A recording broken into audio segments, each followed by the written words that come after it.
Chapitre 11. Le lac Taupo. Un gouffre insondable, long de 25 milles, large de 20, s'est un jour formé, bien avant les temps historiques, par un écroulement de cavernes au milieu des laves trachytiques du centre de l'île. Les eaux précipitées des sommets environnants ont envahi cette énorme cavité. Le gouffre s'est fait lac, mais abîme toujours, et les sondes sont encore impuissantes à mesurer sa profondeur. Tel est cet étrange lac Taupo, élevé à 1250 pieds au-dessus du niveau de la mer et dominé par un cirque de montagnes hautes de 400 toises. À l'ouest, des rochers à pic d'une grande taille. Au nord, quelques cimes éloignées et couronnées de petits bois. À l'est, une large plage sillonnée par une route, décorée de pierres ponces, qui resplendissent sous le treillis des buissons. Au sud, des cônes volcaniques, derrière un premier plan de forêt, encadrent majestueusement cette vaste étendue d'eau, dont les tempêtes retentissantes valent les cyclones de l'océan. Toute cette région bout comme une chaudière immense, suspendue sur les flammes souterraines. Les terrains frémissent sous les caresses du feu central. De chaudes buées filtrent en maint endroit. La croûte de terre se fend en violentes craquelures, comme un gâteau trop poussé.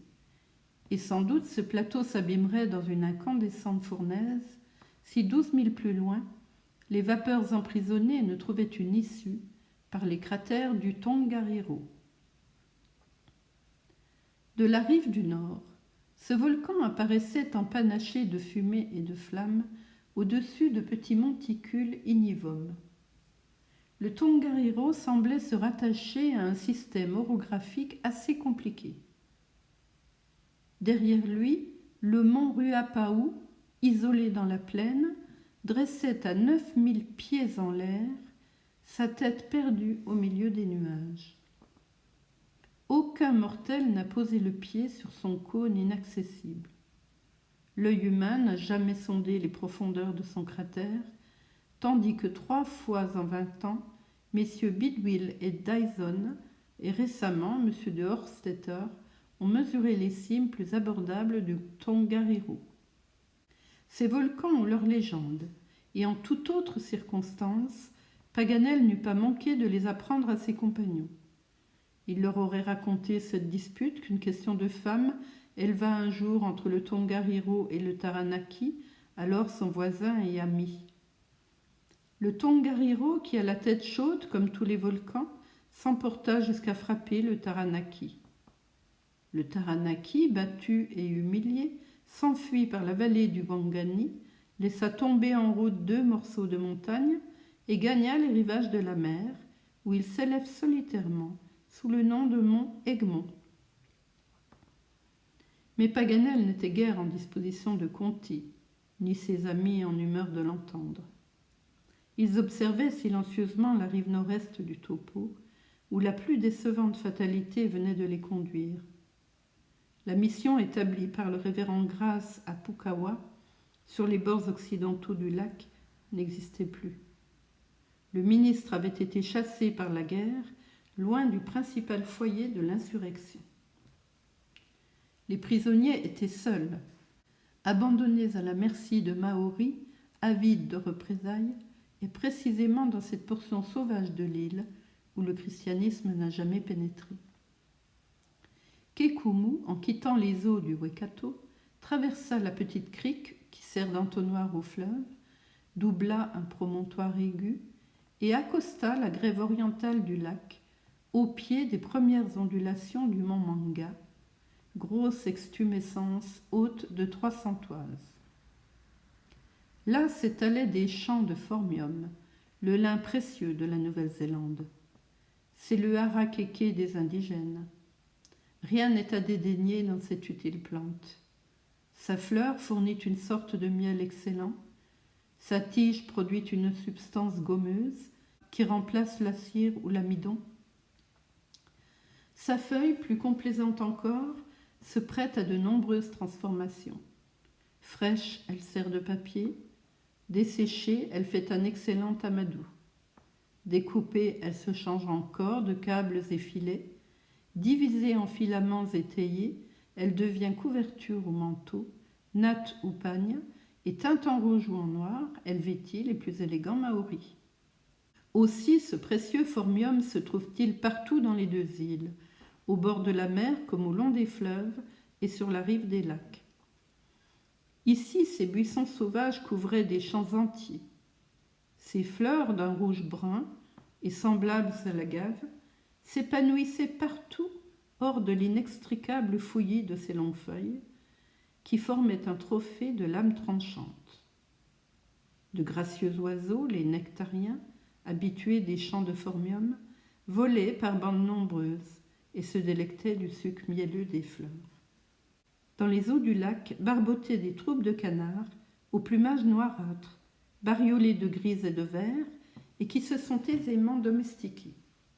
À un quart de mille, sur un escarpement de la montagne, apparaissait un pas, retranchement maori placé dans une position inexpugnable.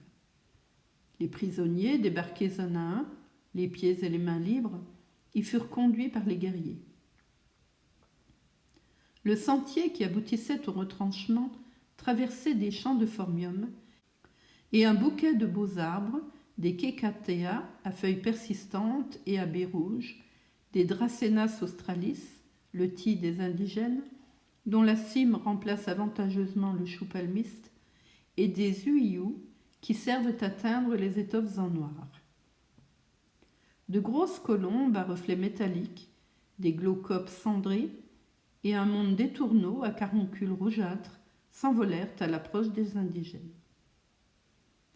Après un assez long détour, Glenarvan, Lady Helena, Mary Grant et leurs compagnons arrivèrent à l'intérieur du pas.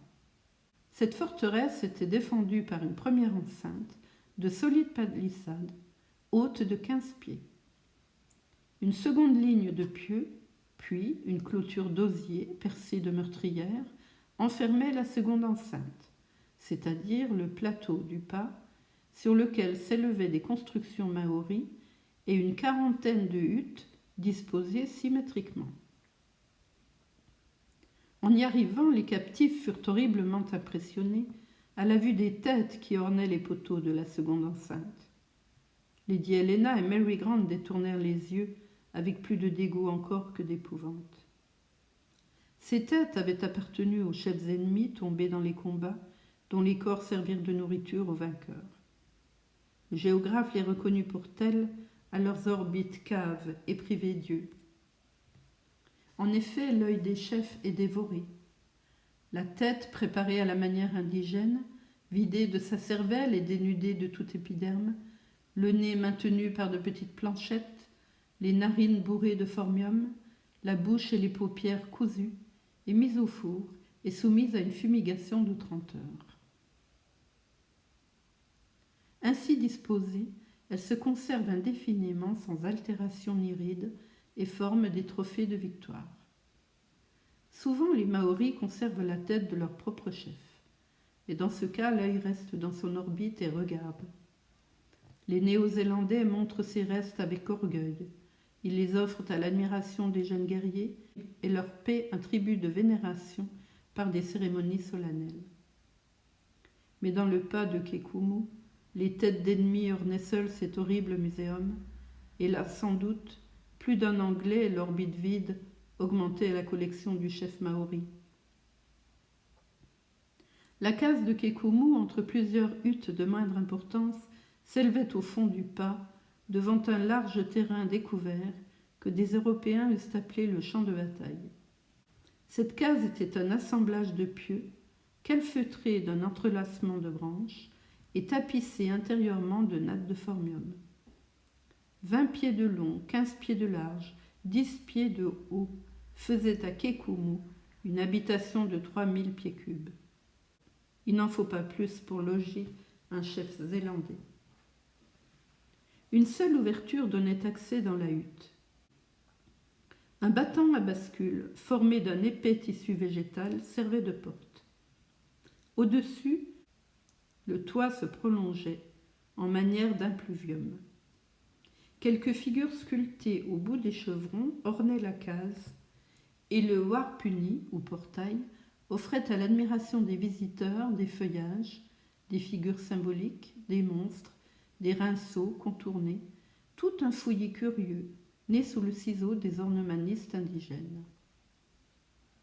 À l'intérieur de la case, le plancher fait de terre battue s'élevait d'un demi-pied au-dessus du sol. Quelques clés en roseau et des matelas de fougères sèches, recouverts d'une natte tissée avec les feuilles, longues et flexibles du tifa, servaient de lit. Au milieu, un trou en pierre formait le foyer, et au toit, un second trou servait de cheminée. La fumée, quand elle était suffisamment épaisse, se décidait enfin à profiter de cette issue, non sans avoir déposé sur les murs de l'habitation un vernis du plus beau noir.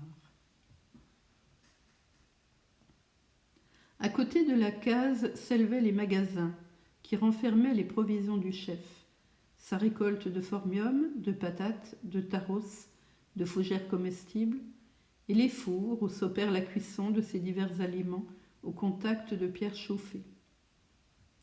Plus loin, dans de petites enceintes, parquaient des porcs et des chèvres, rares descendants des utiles animaux acclimatés par le capitaine Cook. Des chiens couraient çà et là, quêtant leur maigre nourriture. Ils étaient assez mal entretenus pour des bêtes qui servent journellement à l'alimentation du Maori. Glenarvan et ses compagnons avaient embrassé cet ensemble d'un coup d'œil. Ils attendaient auprès d'une case vide le bon plaisir du chef, non sans être exposés aux injures d'une bande de vieilles femmes. Cette troupe de harpies les entourait, les menaçait du poing, hurlait et vociférait. Quelques mots d'anglais qui s'échappaient de leurs grosses lèvres laissaient clairement entrevoir qu'elles réclamaient d'immédiates vengeances. Au milieu de ces vociférations et de ces menaces, Lady Helena, tranquille en apparence, affectait un calme qui ne pouvait être dans son cœur. Cette courageuse femme, pour laisser tout son sang-froid à Lord Glenarvan, se contenait par d'héroïques efforts. La pauvre Mary Grant, elle, se sentait défaillir, et John Mangles la soutenait, prêt à se faire tuer pour la défendre. Ses compagnons supportaient diversement ce déluge d'invectives, indifférents comme le major, ou en proie à une irritation croissante comme Paganel. Glenarvan, voulant éviter à Lady Helena l'assaut de ces vieilles mégères, marcha droit à Kekumu et montrant le groupe hideux. « Chasse-les, dit-il. » Le chef maori regarda fixement son prisonnier sans lui répondre. Puis d'un geste, il fit taire la horde hurlante.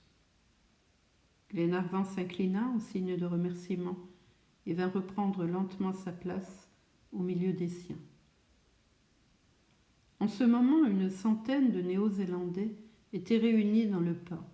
Des vieillards, des hommes faits, des jeunes gens, les uns calmes mais sombres, attendant les ordres de Kekumu, les autres se livrant à tous les entraînements d'une violente douleur. Ceux-ci pleuraient leurs parents ou amis tombés dans les derniers combats. Kekumu, de tous les chefs qui se levèrent à la voix de William Thompson, revenait seul au district du lac, et le premier, il apprenait à sa tribu la défaite de l'insurrection nationale, battue dans les plaines du Bas-Waikato. Des 200 guerriers qui, sous ses ordres, coururent à la défense du sol, 150 manquaient au retour. Si quelques-uns étaient prisonniers des envahisseurs, combien, étendus sur le champ de bataille, ne devaient jamais revenir au pays de leurs aïeux? Ainsi s'expliquait la désolation profonde dont la tribu fut frappée à l'arrivée de Kekumu. Rien n'avait encore transpiré de la dernière défaite, et cette funeste nouvelle venait d'éclater à l'instant. Chez les sauvages, la douleur morale se manifeste toujours par des démonstrations physiques. Aussi, les parents et amis des guerriers morts, les femmes surtout, se déchiraient la figure et les épaules avec des coquilles aiguës. Le sang jaillissait et se mêlait à leurs larmes. Les profondes incisions marquaient les grands désespoirs. Les malheureuses Zélandaises, ensanglantées et folles, étaient horribles à voir. Un autre motif très grave aux yeux des indigènes accroissait encore leur désespoir. Non seulement le parent, l'ami qu'ils pleuraient, n'était plus, mais ses ossements devaient manquer au tombeau de la famille. Or, la possession de ces restes est regardée dans la religion maori comme indispensable aux destinées de la vie future. Non la chair périssable, mais les os, qui sont recueillis avec soin, nettoyés, grattés, polis, vernis même, et définitivement déposés dans l'Udupa, c'est-à-dire la maison de gloire. Ces tombes sont ornées de statues de bois qui reproduisent avec une fidélité parfaite les tatouages du défunt. Mais aujourd'hui, les tombeaux resteraient vides, les cérémonies religieuses ne s'accompliraient pas, et les os qu'épargnerait la dent des chiens sauvages blanchiraient sans sépulture sur le champ du combat. Alors redoublèrent les marques de douleur. Aux menaces des femmes succédèrent les imprécations des hommes contre les Européens. Les injures éclataient, les gestes devenaient plus violents, aux cris allaient succéder les actes de brutalité. Kekumu, craignant d'être débordé par les fanatiques de sa tribu, fit conduire ses captifs en un lieu sacré, situé à l'autre extrémité du pas, sur un plateau abrupt. Cette hutte s'appuyait à un massif élevé d'une centaine de pieds au-dessus d'elle, qui terminait par un talus assez raide, ce côté du retranchement. Dans ce Ware Atua, maison consacrée, les prêtres ou les arikis enseignaient aux Zélandais un Dieu en 3 personnes, le Père, le Fils et l'oiseau ou l'Esprit. La hutte, vaste, bien close, renfermait la nourriture sainte et choisie que Maui Rangarangi mange par la bouche de ses prêtres. Là, les captifs, momentanément abrités contre la fureur indigène, s'étendirent sur des nattes de formium. Lady Helena, ses forces épuisées, son énergie morale vaincue, se laissa aller dans les bras de son mari.